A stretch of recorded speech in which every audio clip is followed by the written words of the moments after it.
Uma dificuldade histórica no Brasil é o acesso da população à educação gratuita de qualidade. Ouvimos, com frequência, comentários negativos dizendo que as escolas vão de mal a pior. Os desafios nessa área são grandes, assim como as oportunidades. Toda escola tem liberdade para criar seu projeto político-pedagógico assegurado pela Lei de Diretrizes e Bases. Nós pegamos a estrada em busca de projetos bem-sucedidos que podem inspirar novas transformações. Ouvimos educadores, estudantes, pais de todo o país para mostrar que uma nova educação é possível. As sementes estão lançadas.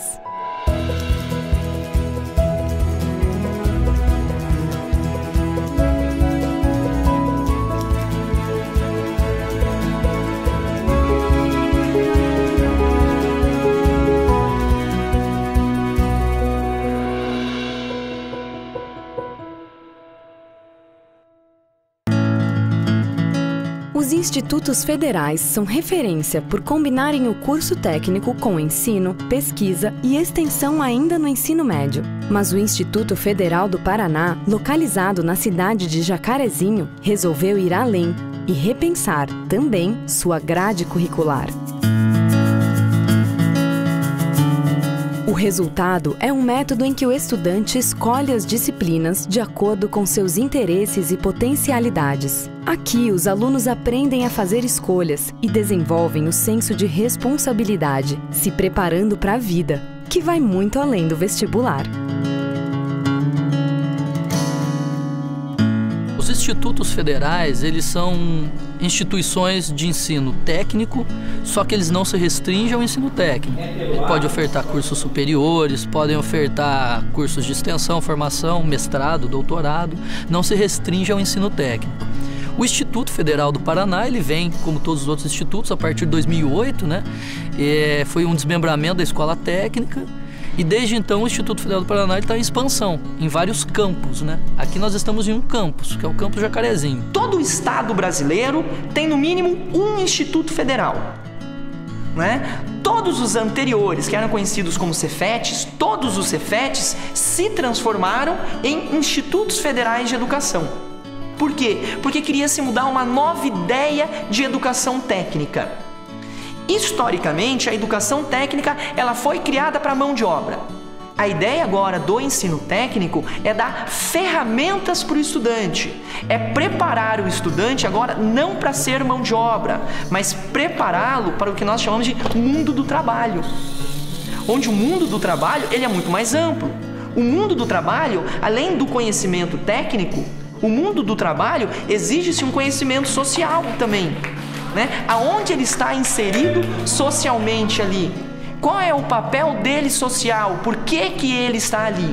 E o interessante do Instituto Federal em si, não só no caso do campus Jacarezinho, é que ele comprova que é sim possível no Brasil você ter educação pública e de alta qualidade, né?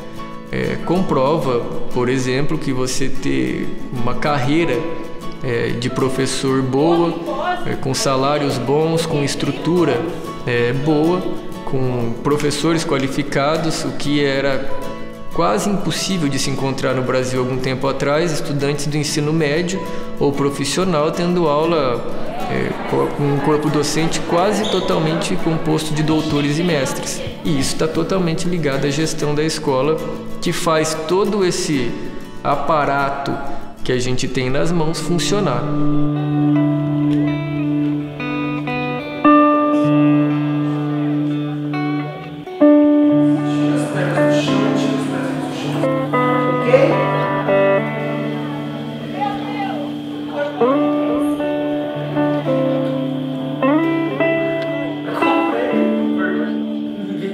Só tem uma forma de a gente entrar na sala de aula e dar nossa aula.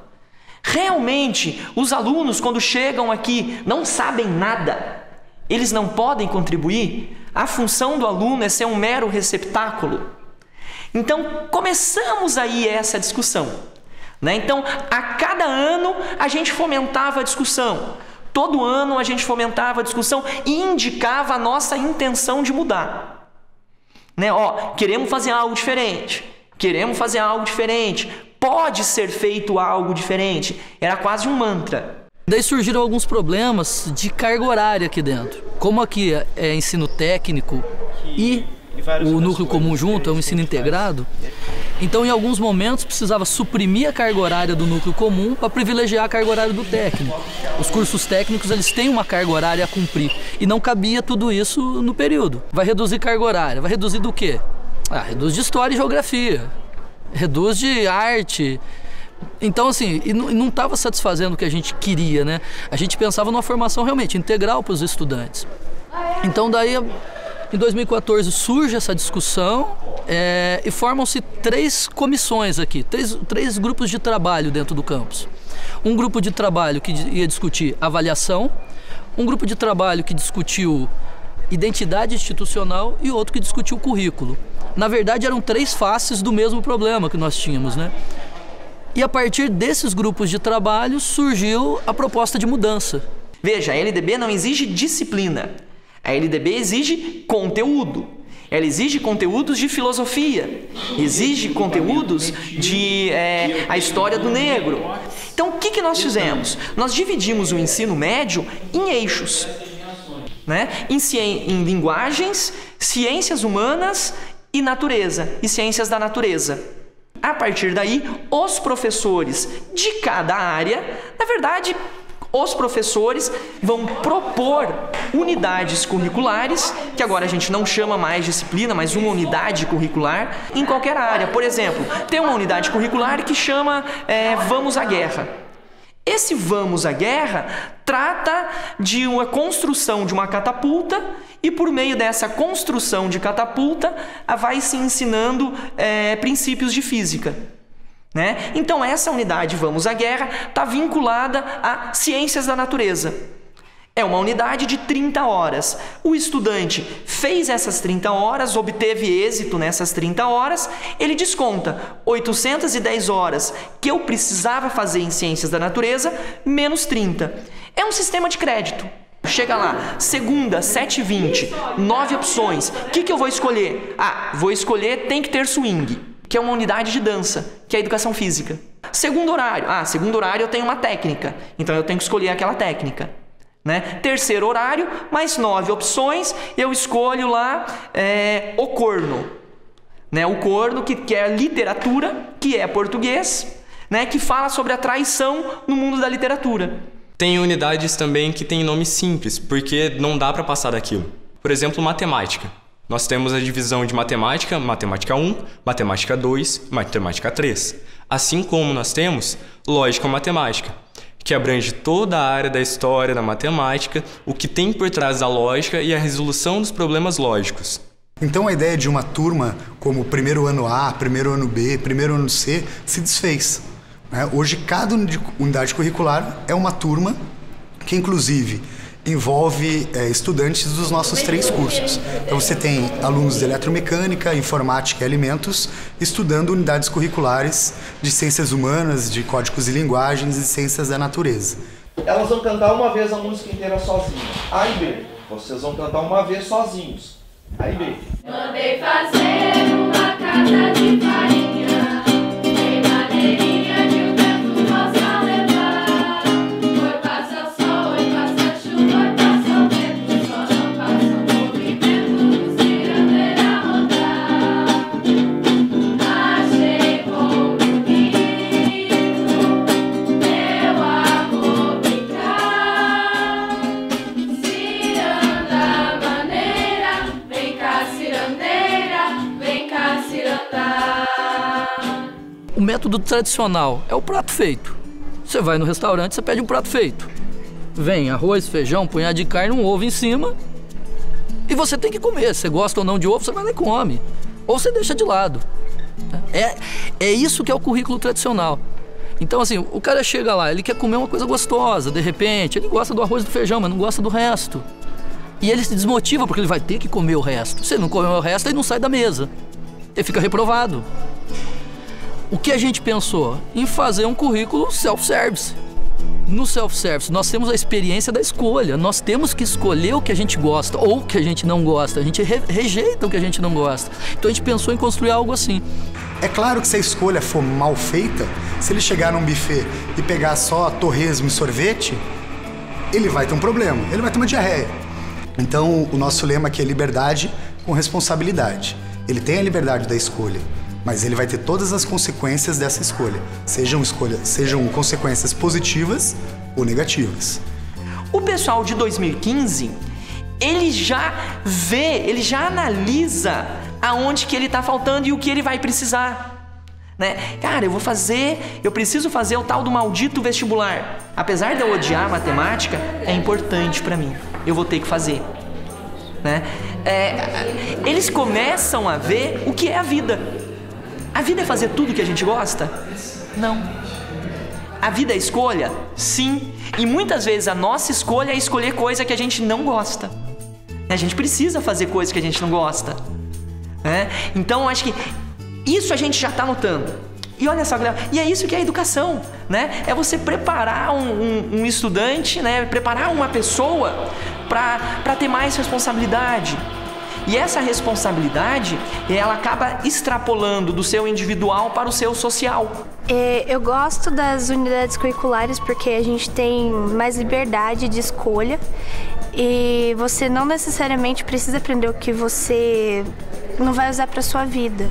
É claro que por causa do vestibular as pessoas tendem a pegar o que eles precisam, mas não é uma coisa assim que você é obrigado a fazer. Eu errei já bastante, tô aprendendo ainda agora. Apesar de estar no segundo ano já, tô aprendendo ainda com o método. Poderia ter um conselho, uma ajuda maior ainda nisso, porque muitos alunos entram, não é nem por buscar uma aula mais fácil, mas tipo, você pegar a aula e não entender muito.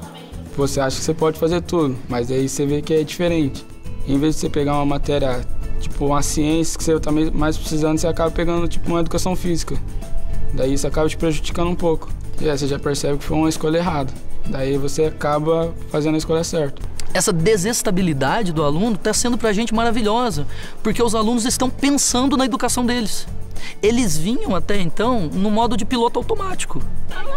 Eu faço o que a escola está propondo para mim. E agora não, agora eles questionam a gente. Eles chegam e falam assim: meu professor, será que isso é bom que nós estamos fazendo? Já ganhamos. Já ganhamos dele pensar se a educação dele é boa. Os pais chegam pra gente e falam assim: mas será que isso dá certo? É a primeira vez na história da educação do filho dele que ele pensou se dá certo ou não. Então nós estamos levando todo mundo a refletir sobre a educação. Então isso, talvez, essa desconstrução, essa desestabilidade, esse desequilíbrio, ele é necessário nesse momento. Né? É isso que a gente quis.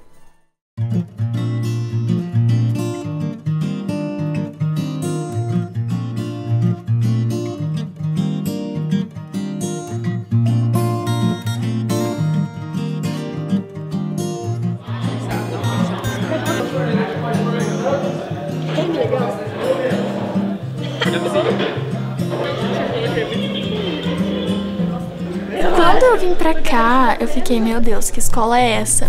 Porque, de certa forma, você se acostuma, já que você fez todo o seu fundamental numa escola totalmente diferente, com uma estrutura totalmente diferente. Então, quando eu cheguei aqui, eu vi, puxa, eu tenho que abrir minha mente. Eu não posso pensar só no que eu penso, eu tenho que ouvir várias opiniões.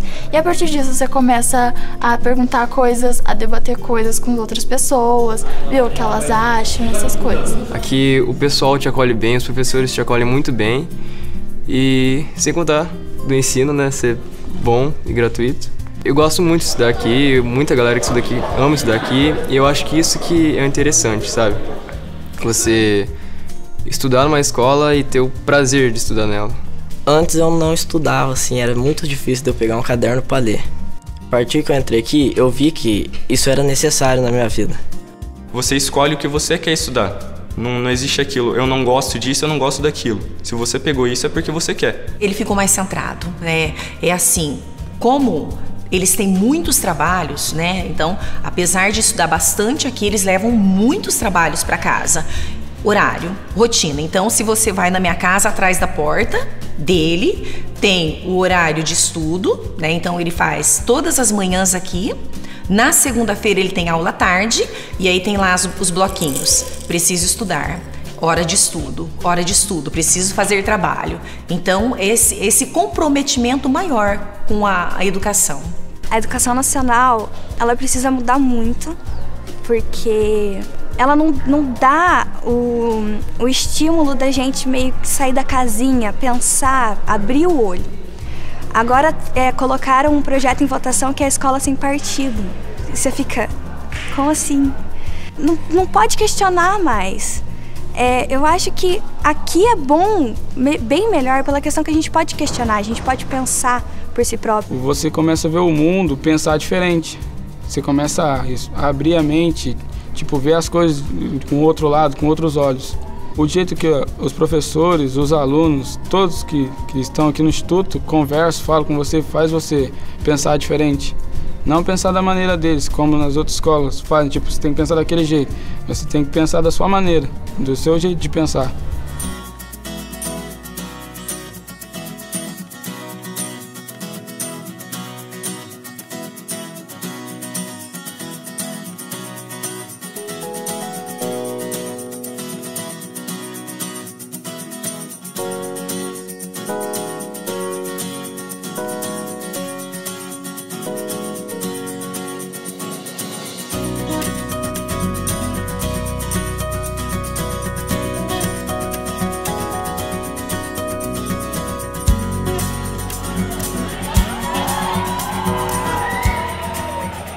Infelizmente, hoje foi criada uma cultura, foi criado um paradigma em cima do vestibular.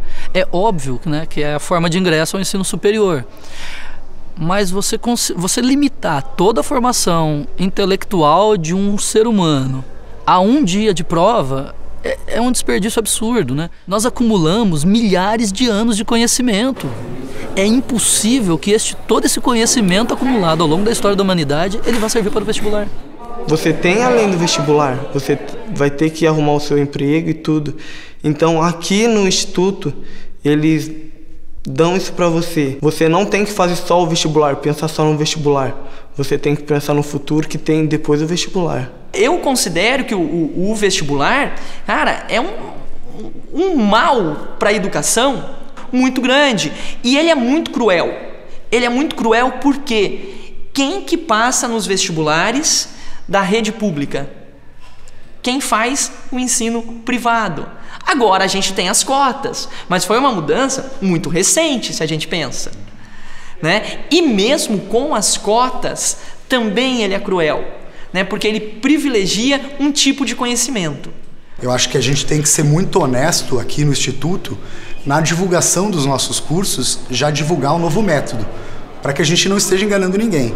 Olha, se você quer um cursinho, procure um cursinho. A gente vai formar para o vestibular?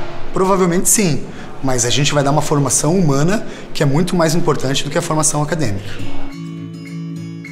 Dois homens juntos significa ultrapassar essa fronteira que está imposta. Significa ultrapassar esse espaço que está demarcado ali, né? Que homem tem que ficar com mulher. Né? E por isso esse desconforto. Né? E aí socialmente, como que a gente percebe isso? Né? Desde pequeno. Né? Olha, o menino tem que ficar com o menino, a menina tem que ficar com o menino, e não existe outras possibilidades para além disso. O professor tem autonomia para propor, né? Então ele não precisa ficar preso a um material didático já pré-estabelecido ou a um conteúdo muito amarrado, né? Muito rígido. No que se refere especificamente às questões de gênero e de sexualidade, eu considero fundamental, né? Até para pensar nessa questão de superação das desigualdades educacionais, porque se a gente for pensar, uma pessoa que tenha uma orientação sexual dissidente ou uma pessoa que tenha uma expressão de gênero diferente da hegemônica, tem muita dificuldade de permanecer no ensino, né? Então, se for pensar, quantas trans a gente vê no ensino, né, na educação básica? Aqui mesmo no Instituto a gente não tem nenhuma, né? Eu não tenho nenhum. Né? Então falar dessas questões é superar essa questão das desigualdades e também propor o reconhecimento dessa diversidade toda. né? Então eu penso que o caminho é esse, é o reconhecimento de que existem outras possibilidades, existem outras formas de existência, né? Existem outros modos de ser no mundo. Eu costumo dizer aos meus amigos que tudo na escola é importante, mas muito além de ser um lugar de estudo, um lugar de compartilhamento de ensino, a escola é um lugar de socialização. Com esse novo método que é aplicado, praticamente você vê mais que 100 pessoas por dia, são 100 realidades diferentes que você convive por dia, são 100 pessoas com jeitos de falar, com jeitos de andar, com jeitos de se vestir totalmente diferentes. E você acaba desenvolvendo, querendo ou não, muito mais respeito. A pessoa, se ela não tiver liberdade para fazer as opiniões dela e pegar das outras pessoas, daí ela vai ser uma pessoa moldada. E eu não queria ser moldada, eu queria ser diferente. Quebra os cotovelos, quebra o dedo não morreu. Tá, mas não necessariamente eu vou usar só o movimento. Eu posso estar com mais dois apoios e fazer isso. Nem rápido, nem lento. Aqui, como a maior parte dos professores são de dedicação exclusiva, a gente tem, por lei, um tempo em sala de aula, que é o nosso tempo de ensino, e um tempo que a gente divide entre pesquisa e extensão. Muitos professores já vêm com seus mestrados e doutorados e continuam essa pesquisa aqui. Outros professores têm até 30 dias após entrar no IFE para propor um projeto de pesquisa. Esse projeto necessariamente deve envolver os alunos. E muitas vezes eles são feitos dentro do próprio instituto. Quando eles percebem que eles podem, aqui dentro, desenvolver um trabalho de pesquisa bem sólido e fundamentado, que em outras universidades de nome por aí também são feitas, eles ficam realmente deslumbrados. Tem muitos alunos que, agora mesmo, eu estava ali na sala, ela veio já... Uma aluna veio, eu preciso começar o meu projeto como voluntária.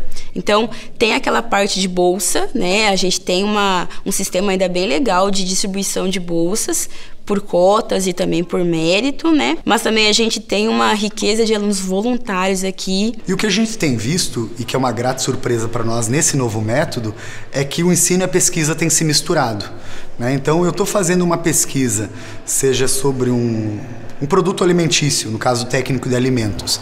É a pesquisa do doutorado do professor, é a pesquisa muitas vezes de um TCC dos nossos alunos e acaba virando uma unidade curricular. Então a integração entre ensino, pesquisa e extensão, ela está se dando muito mais efetivamente do que no método antigo. Às vezes talvez seja difícil numa escola onde não tem uma gestão democrática, onde as coisas precisam ser impostas. Talvez seja difícil onde também não se tenha, né? Às vezes você sabe que é necessário você colocar 15 alunos, mas você não tem a estrutura, né? Às vezes a comunidade também não acolha. Aqui a gente, né, na primeira reunião de pais mesmo, nós tivemos, eu acho que quase 80% dos pais aí, e foi explicada a metodologia, né? Claro, tiveram algumas opiniões contrárias, eu mesma cheguei a me manifestar por e-mail na época, mas alguns professores também se manifestaram jamais veementemente contra, né? Então tivemos opiniões realmente contrárias, não, isso não vai dar certo. Então, mas o diálogo sempre existiu. E todos estão trabalhando juntos. Então a gente periodicamente faz reuniões para melhorar o sistema. Já foi assim com currículo, já foi assim com matrícula, né, que antes era bem atribulado, agora a gente já está num sistema bem melhor. E quando a gente fez a mudança, colocou muito em xeque a visão dos professores sobre eles mesmos, né? Qual é o princípio básico? O respeito. Se eu respeito as escolhas dos estudantes, se eu respeito o estudante escolhendo o que ele quer, eu jamais posso impor para o professor um modo de trabalho. O processo de mudança é de sedução do professor. Ele tem que se sentir motivado a mudar e não existe uma imposição para a mudança. E daí, realmente, ele vai ter o papel dele mais eficiente. Então, se no método anterior eu só tinha a preocupação de organizar as minhas disciplinas, e eu faço o meu plano de ensino, eu escolho o que eu vou fazer. Agora, nesse método novo, não. Eu vou ter que conversar com o meu colega, porque a gente tem que pensar de uma forma mais macro, né? A gente tem que pensar como se fosse um grande mapa, falar, olha, vamos ver tudo que a gente gostaria que um estudante no ensino médio poderia estudar, o que a gente tem a oferecer, né? E vamos ver onde que estão as lacunas, né? E o que de repente a gente pode fazer de diferente. Acho que aí já é um ganho muito interessante. inovar é a solução que talvez seja mais viável para a educação. O professor vai entrar na sala com um brilho no olhar, o aluno vai para a escola falando assim, eu sou diferente. Eles vão falar da gente aqui, eles criticam a gente, eles falam que eles veem todos os pontos negativos, mas eles amam esse lugar. Mas por quê? Porque nós amamos, porque nós gostamos daqui. Então, não tem a fórmula mágica, não tem o caminho mágico, mas assim, o ficar parado também não resolve. A gente tem que acreditar no jovem, acreditar no estudante, acreditar no adolescente que chega. Ele sabe escolher, sim, ele vai errar, assim como a gente errou. No modelo antigo a gente errou, a gente deixou de estudar, a gente não se preocupou com uma disciplina, nós fizemos escolha errada na graduação. Então, acredita, deixa ele errar, deixa ele bater cabeça. Ele é o nosso futuro, é ele que vai cuidar da gente quando a gente ficar velhinho. Então acredita nele, porque depois de velho nós vamos ter que acreditar.